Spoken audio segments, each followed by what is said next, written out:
J'ai jamais vu les Lyonnais autant nerveux. Qui plus est, à Nice, où en général, ils réussissent très très bien à Nice, mais pas un ou deux joueurs. Pour tous les joueurs lyonnais, je ne sais pas ce qu'ils avaient, ils étaient agacés, énervés. Et ça, par contre, je n'arrive pas à comprendre. Troisième chose, Belhanda, un joueur que j'apprécie, que j'aime bien. Pourquoi ? Parce qu'il a l'intelligence et la technique qui va avec, à se mettre entre les lignes, à être à la disposition à la fois de son milieu de terrain et de ses attaquants. Et il recherche encore, comme un ancien meneur de jeu, à mettre les attaquants dans les meilleures conditions. Et il a cette capacité, lui aussi, à faire la différence.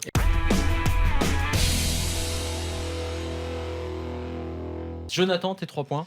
Le premier point, c'est que Faf continue. Enfin, tactiquement, ce soir, il joue sans Kozielo, sans Pléa. Il passe en 5-4-1 avec 4 milieux pour contrer le 3-5-2 de Genesio. Je trouve que c'est vraiment un super entraîneur. On l'a dit tout l'été, qu'on a été très excités de voir son Nice.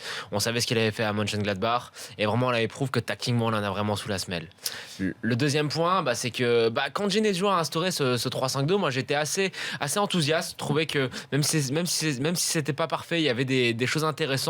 Mais le problème, c'est qu'il a mis en place et il l'a pas travaillé plus que ça. On a l'impression que toutes les lacunes qu'on avait vues au départ, qu'on se disait ok, ils vont le bosser, notamment sur les côtés, les jeux en triangle avec les latéraux et les milieux, ça allait s'arranger.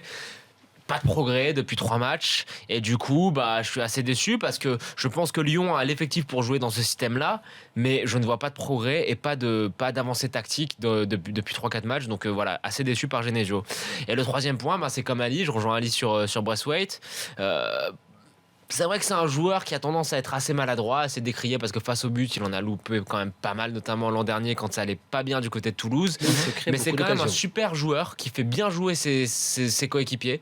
C'est pas forcément un pur neuf, le pur avant-centre qui va te planter la palanquée de buts par saison. Mais quand il est en confiance. Parce que là, ce que j'ai vu sur le 3e but, oui, c'est sûr. Pas vu beaucoup. Et surtout, il fluidifie le jeu de son équipe.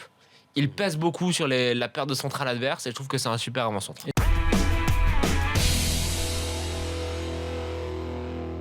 Tu peux avoir un ou deux joueurs qui sont énervés, agacés. Ça peut arriver qu'ils pètent les plombs. Ça, il n'y a pas de problème.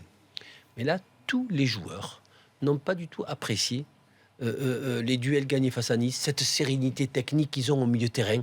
Ça ne plaît pas à beaucoup d'équipes. Et sous prétexte qu'ils arrivent à Nice et disent ils sont moins forts que nous, mais qui en plus ils te montrent qu'ils sont moins forts que vous, ce que vous pensez, mais de le montrer techniquement, sérénité, faire tourner, aller de suite de l'avant. Revenir derrière, avoir des défenseurs comme Bass, tranquille, être bon physiquement, être bon techniquement, ne pas s'énerver. T'as vu des Lyonnais vexés en fait. Voilà, ils étaient agacés, énervés et dès le début, en se disant mais c'est nous normalement qui doivent avoir cette attitude, c'est pas eux, mais ils n'y arrivaient pas. Et quand ils ont voulu augmenter après techniquement, les Niçois, ils y arrivaient.